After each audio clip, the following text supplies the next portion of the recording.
গিন্নি দেখো, প্রকৃতির শোভা দেখো। কৃষ্ণনগর থেকে বেরিয়ে কটা দিন বেশ ভালো কাটছে, কি বলো? হ্যাঁ, তা যা বলেছো, কাটছে তো ভালোই, কিন্তু ওদিকে কি হচ্ছে কে জানে? ওদিক বলতে?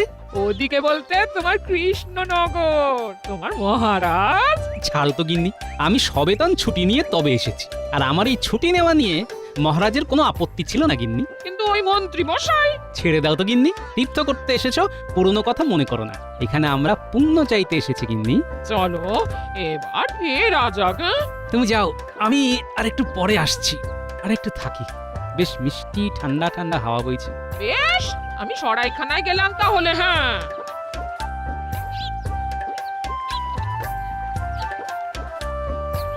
মহাশয়, আপনাকে দেখে মনে হয় আপনি খুব জ্ঞানী ব্যক্তি। মনে হবার কারণ? অল্প অল্প কথা বলেন, নীরবে থাকতেই পছন্দ করেন বলে আমার মনে হয়। আপনার অনুমান যথার্থ। আসলে আমি নীরব থাকতেই বেশি পছন্দ করি। এই আপনি এত বড় ব্যক্তি, আপনাকে বলতে সাহস হয় না, তবু বলি। আহা, আপনি এত কুণ্ঠা করছেন কেন? যা বলার বলে দিন, নিঃসংকোচে বলে দিন। দয়া করে যদি আপনি আমার ঘরে আসেন, তাহলে আমি আপনাকে একটা জিনিস দেখাতে পারি, এবং আমি স্থির নিশ্চিত যে আপনি ওই জিনিসটি দেখলে খুব তৃপ্তি পাবেন। কি এমন জিনিস রে বাবা, যেটা দেখে আমি খুব তৃপ্তি পাবো? না আমাকে নিয়ে যাবার পেছনে অন্য কোনো উদ্দেশ্য আছে? যাকে দেখাই যাক। কি ভাবছেন, আপনাকে আমার বাড়ি নিয়ে যাওয়ার অন্য কোনো উদ্দেশ্য আছে কিনা? ও বাবা, এই যে দেখি মনের কথা একদম গড়গড় করে বলে দিচ্ছে। হ্যাঁ, ভাবছেন তো আমি মনের কথা গড়গড় করে কিভাবে বলতে পারি? না আর কিছু ভাববো না। আমি যা ভাবছি সেটাই তো আপনি বলে দিচ্ছেন। আমি ভেবে কেন কষ্ট করি? আপনিও পারবেন। চলুন চলুন, আমার বাড়িতে চলুন, আপনাকে আমি বুঝিয়ে বলবো। আচ্ছা, আপনার বাড়ি গেলে আমাকে কি বোঝাবেন সেটা আমাকে এখনই একটু বুঝিয়ে বলুন দেখি। এই যে আমার বিদ্যের বোঝা, সেই বোঝাটিকে নামাতে চাই। বিদ্যাকে বোঝা বলছেন? এটা কি ঠিক? বর্তমানে ওটি আমার কাছে বোঝাই হয়ে উঠেছে। আমি উপযুক্ত পাত্রের হাতে সমর্পণ করে তবে আর আর আর আর আমার চোখে আপনিই সেই উপযুক্ত। কিন্তু একটি ভালো বিদ্যার হাত থেকে মুক্ত হতে চান কেন? আসল কথাটা যদি বলে ফেলি, তাহলে উনি আমার এই বোঝা নিতে রাজি হবেন না। হ্যাঁ মহাশয়, মহাশয়, আমার সংসার আদি নেই, একা মানুষ। মনের ইচ্ছে শেষ বয়সে উত্তরে হিমালয়ে গিয়ে তপস্যা করি। তাই অথচ অথচ করুণ নির্দেশ তো উপযুক্ত পাত্রের হাতে বিদ্যা সমর্পণ করে তবেই যেতে পারবো। তা আমাকে কি করতে হবে? কিচ্ছু করতে হবে না, শুধু আমার বাড়িতে যেতে হবে। সেখানে গিয়ে দেখবেন এই বিদ্যা আপনাকে আমি অর্পণ করবো। চল চল চল চলুন।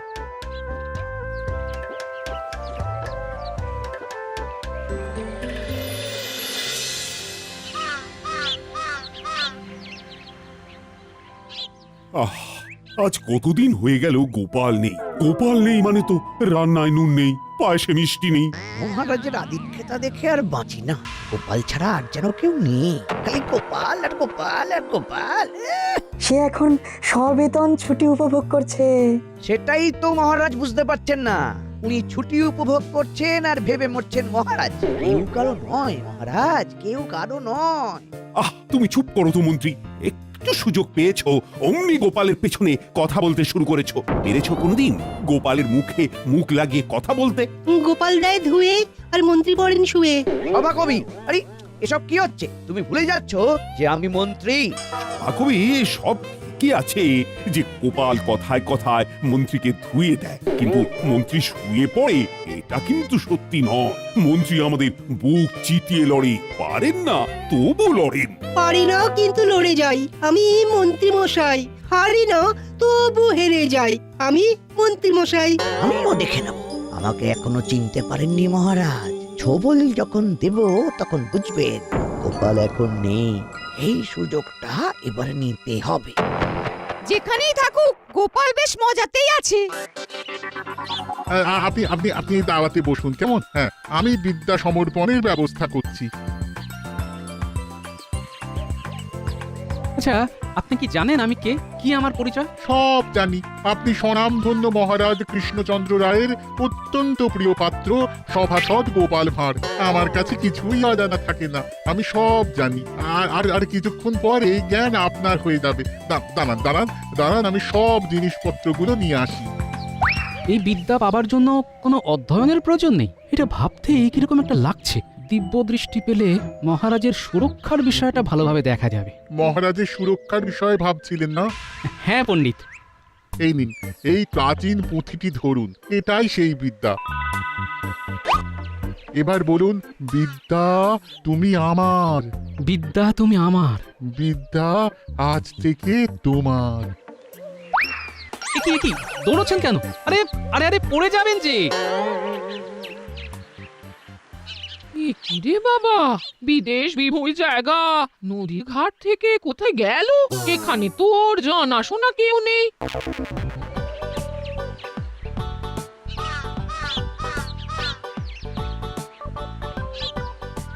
কি গো, এত দেরি হলো? তুমি আসছো না দেখে আমি নদীর ধারে গিয়েছিলাম, সেখানে গিয়েও তুমি ছিলে না। বলে গেছিলে কোথায়?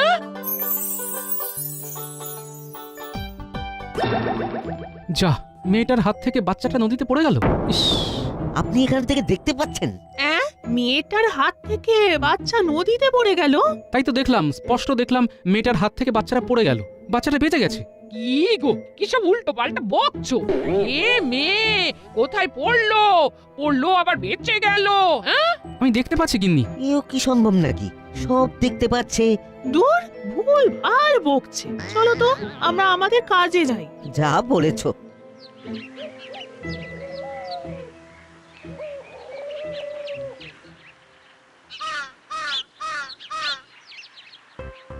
এটাকে বলে বাঁচা।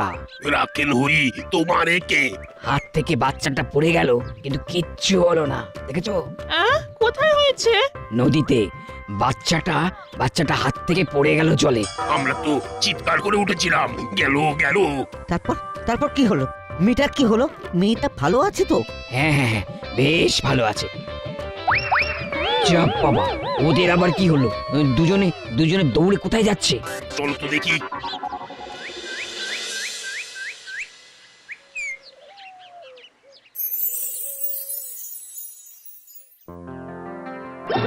যা, মহারাজ পা পিছলে পড়ে গেলেন। গিন্নি এবার আমাদের যেতে হবে। মহারাজ খুব বিপদে রয়েছেন। সেই তখন থেকে কি সব বলে চেঁচিয়ে উঠছো? হ্যাঁ গো, তোমার মাথা ঠিক আছে তো? আমরা আজই রওনা দেবো গিন্নি। আমাদের চলে যেতে হবে, মহারাজের বিপদ। নাও গিন্নি সব গুছিয়ে নাও। আমাদের এক্ষুনি কৃষ্ণনগর যেতে হবে। আপনাদেরও যেতে দেবো না ঠাকুর। কৃষ্ণনগর যেতে হবে না। আপনারা দুজন আমাদের এই হৃদয়নগরে আজীবন থেকে যান। হে ঠাকুর, আমার ভবিষ্যতে কি আছে একটু বলে দিন না। সময় একদম খারাপ চলছে। এই, এসব কি বলছো গো? তুমি আবার কবে থেকে ত্রিকালজ্ঞ হলে গো? মা, এ আমার কি সর্বনাশ হলো গো? আরে গিন্নি, করো কি? তো কেন? তোমাকে বললাম না, জিনিসপত্র বাঁধা করো, আমাদের ফিরতে হবে। ফিরতে হবে বললেই ফেরা যায়? সে আপনি যান, ঠাকুরকে আমরা আমাদের হৃদয়নগরে রেখে দেবো। রেখে দেবো বললেই হলো? আমার স্বামীকে তোমরা রেখে দেবার কে? আমরা তো বাবার ভক্ত। বাবা কি ভক্তদের ডাকে সাড়া দেবে না? ও বাবা, তোমার দিনহীন ভক্তদের তুমি ছেড়ে চলে যাবে? আরে এসব কি হচ্ছে? কি হলো? আপনি ওই রকম দৌড়ে এলেন কেন?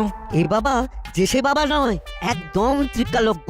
মানুষের ভূত ভবিষ্যৎ সব বলে দিচ্ছেন। আরে একটু আগে নদীতে বাচ্চা পড়ে যাওয়ার ঘটনা উনি দেখতে পেয়েছিলেন। আপনার মেয়ের বিয়ে এই মাসেই হবে। বাড়ি যান, পাত্র দেখতে আসছি। সত্যি? বাবা, আমার কি হবে বাবা? একটু ভালো করে দেখে একটু বলে দিন বাবা।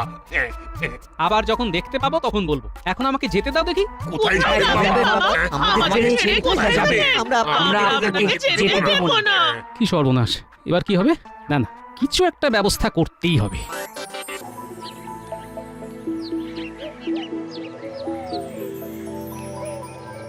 ঘটা এই হলো সুবর্ণ সুযোগ। গোপাল নেই, এই সুযোগটাকেই কাজে লাগাতে হবে, বুঝলি? কি করবেন কিছু ভেবেছেন? না, সেটা ভাবতেই তো তোদের কাছে এসেছি। একসাথে ভাবতে হবে, একসাথে। কি করতে হবে মানে? ওই কি ভাবতে হবে সেটা তো বলুন। মহারাজকে একটা শিক্ষা দিতে হবে। এমন শিক্ষা দেব যে গোপাল করা ভুলে যাবেন।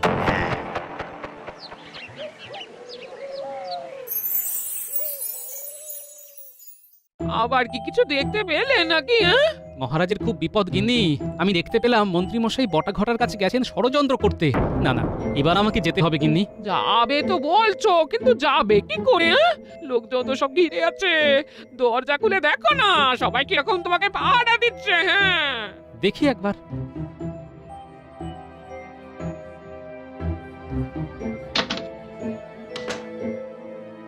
জয়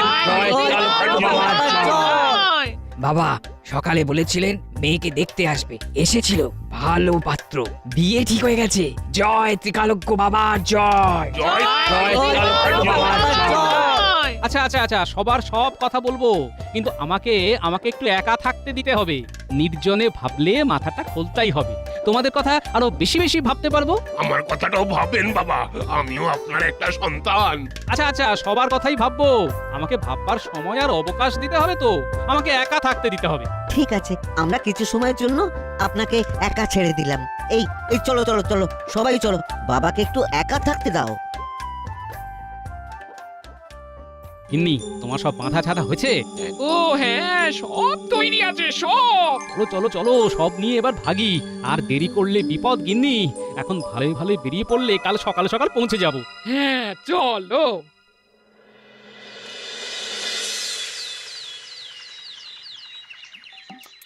কিরে গটা গটা, আমি নেই বলে সাপের 5 পা দেখতে শুরু করেছিস? কি যে বলো না গোপাল দাদা, তোমার যত মন্দ কথা, আমরা অতটা খারাপ নই যেটা তুমি ভাবো। তাই নাকি? কাল তোরা রাজামশাইয়ের ক্ষতির কথা চিন্তা করিসনি? রাজামশাইয়ের ক্ষতি? এ তুমি কি বলছো গোপাল দাদা? হ্যাঁ, তোমাদের গোপাল দাদা সাধারণ নয়, উনি এখন ত্রিকাল দেখতে পান। তোমাদের মনে কি চলছে উনি সব দেখতে পাচ্ছেন। হ্যাঁ, হাতি ঘোড়া গেল তল, আর মশা বলে কত জল। কি বিশ্বাস হলো না? মনে মনে ভাবছিস তো হাতি ঘোড়া গেল তল, মশা বলে কত জল। হ্যাঁ, রে, এ তো সত্যি মনের কথা বুঝতে পারছে রে। তাই নাকি? এই তুমি কি মনে মনে ওই কথাটাই ভেবেছিলে? রে আবার কাঁপছো? এবার কি দেখতে পাচ্ছ? আমি দেখতে পাচ্ছি কিন্নি, বটা ঘটার বাড়ির ছাদ ভেঙে গেছে। আর মন্ত্রীমশাই বাড়ি থেকে বের হলেই গর্তে পড়ে যাবে। ছাদ ভেঙে গেছে? যা হোক, একটা কথা বললেই ভালো। মন্ত্রী মশাই নাকি গর্তে পড়ে যাবেন। যত বুজুরুকি। অত কথায় কি আছে? গিয়ে দেখে এসো, যাও। যা দেখে আয়, আমি সত্যি বলেছি না মিথ্যা বলেছি? অপরের ক্ষতি করা বন্ধ কর। চলো গিন্নি, আমরা এখন ঘরে যাই। স্নান করে আমাকে রাজসভায় যেতে হবে।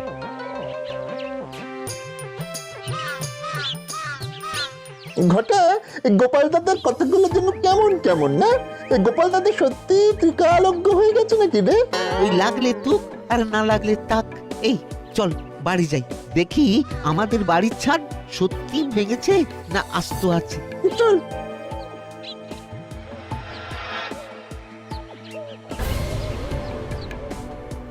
কিরে ঘটা, আমাদের বাড়ির ছাদ তো সত্যি সত্যি ভেঙে গেছে রে, এবার কি হবে? তার মানে গোপাল দাদা সত্যি ভবিষ্যৎ দেখতে পাচ্ছে। চল মন্ত্রী মশাইকে দেখে আসি। আমাদের ছাদটা সারাবো কি করে? চল মন্ত্রী মশাইয়ের থেকে ছাদ সারানোর অর্থ নেব। কি করে?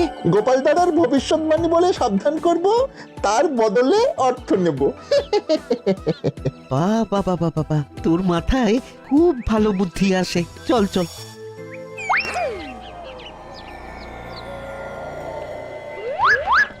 ঘটা, নে দুজনে মিলে মন্ত্রীমশাইকে ডাকি। মন্ত্রীমশাইয়ের ঘুম বড় করা। ঠিক বলেছিস, নে নে শুরু কর।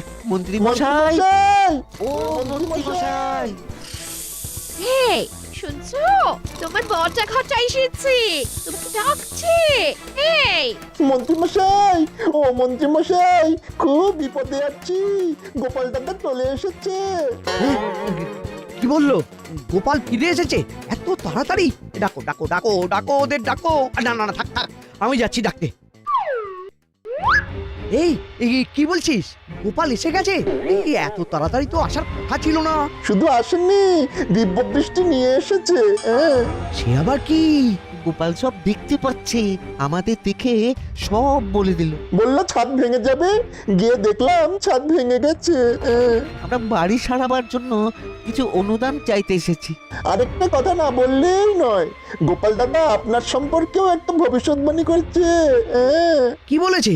বলেছে আপনি ঘর থেকে বেরোলেই গর্তে পড়ে যাবেন। যত ভুলভাল চিন্তা। ধ্যাৎ, গোপাল চালাকি করছে। গোপালের মাথায় কুবুদ্ধির একটা আস্ত কারখানা আছে, সেটা জানো না? আমাদের মনের কথা বলে দিচ্ছে যে ওটাও চালাকি, ও ভীষণ চালু। শোন, ও সব সময় আমাদের সন্দেহ করে, সেই জন্য ও ওই কথাগুলো অত সহজে বলতে পেরেছে। কেন?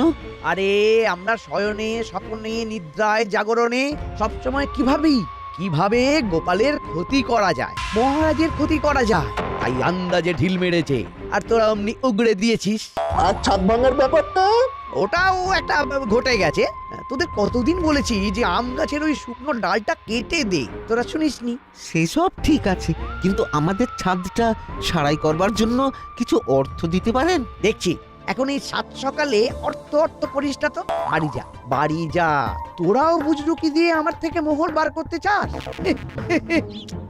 তোরা এখন যা যা যা। সে না হয় যাচ্ছি, কিন্তু আপনিও সাবধানে থাকবেন, গর্তে না পড়েন। চল ঘটা।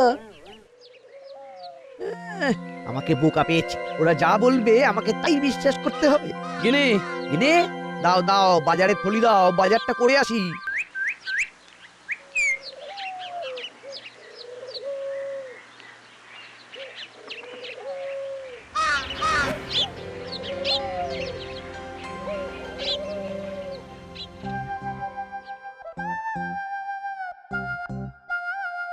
আরে কি আশ্চর্য, গোপাল যে কি গো হঠাৎ।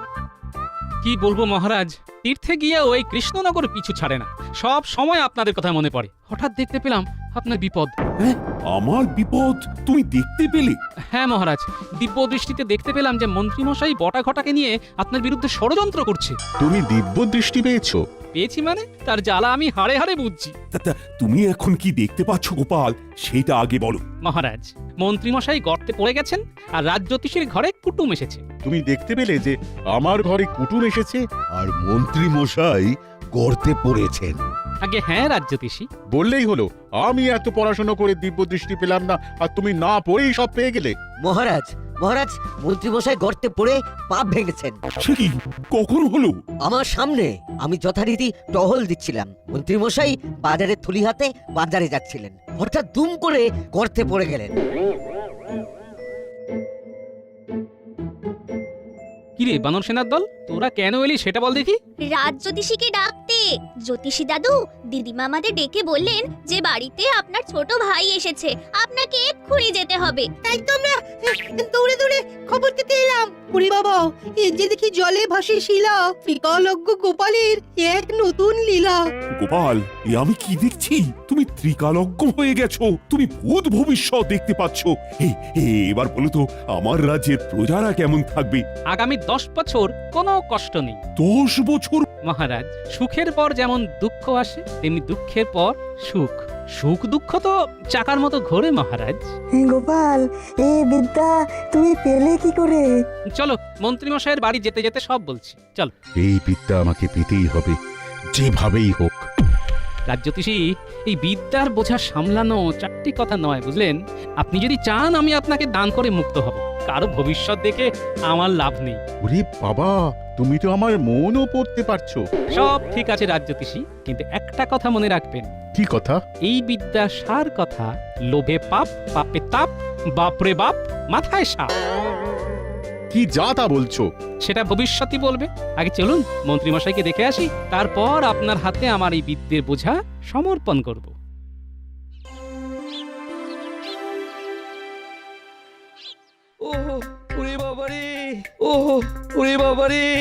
ওরে বাবারে, কি সর্বনাশের কথা গো!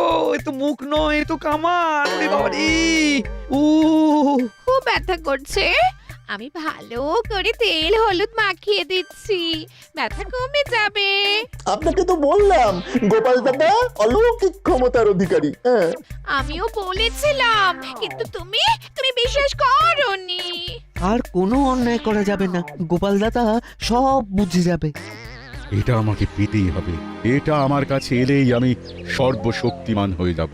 না, এই বিদ্যা রাজ জ্যোতিষীকে দেওয়া যাবে না। ইনি এই বিদ্যার অপপ্রয়োগ করবেন।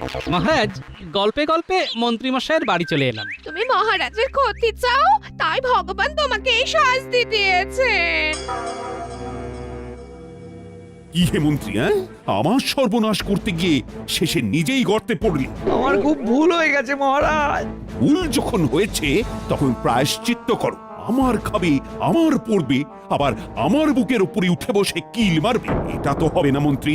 মহারাজ, মহারাজ, আমি আপনাকে কথা দিচ্ছি, মন্ত্রীকে সুপথে আমি ফেরাবো। সেটা কি সম্ভব হবে গিন্নিমা? এটা কি ভবিষ্যৎ দেখে বললে গোপাল? যার 9 হয় না তার 90তেও হবে না, এটা বলতে টিকালজ্ঞ হতে হয় না। তাহলে এবার এই বিদ্যাটা আমাকে দান করার ব্যবস্থা করো। রাজ্যতীষী, আমি কোনো নির্লোভ ব্যক্তির হাতে এই বিদ্যা দেব, আপনাকে দেব না। কারণ আপনার মনে লোভ, আপনি কৃষ্ণনগরের ক্ষতি করবেন, এটা আমি দেখতে পাচ্ছি। তাই যতক্ষণ না আমি নির্লোভ কোনো লোক পাবো, এই বিদ্যা আমি আমার কাছেই রেখে দেব। খুব ভালো প্রস্তাব, এটা এখন তোমার কাছেই রেখো। মহারাজ, আমাকেও আপনি আপনার কাছেই রাখুন মহারাজ। সেটা ভেবে দেখবো। আপাতত রাজবৈদ্য মন্ত্রী চিকিৎসা শুরু করো।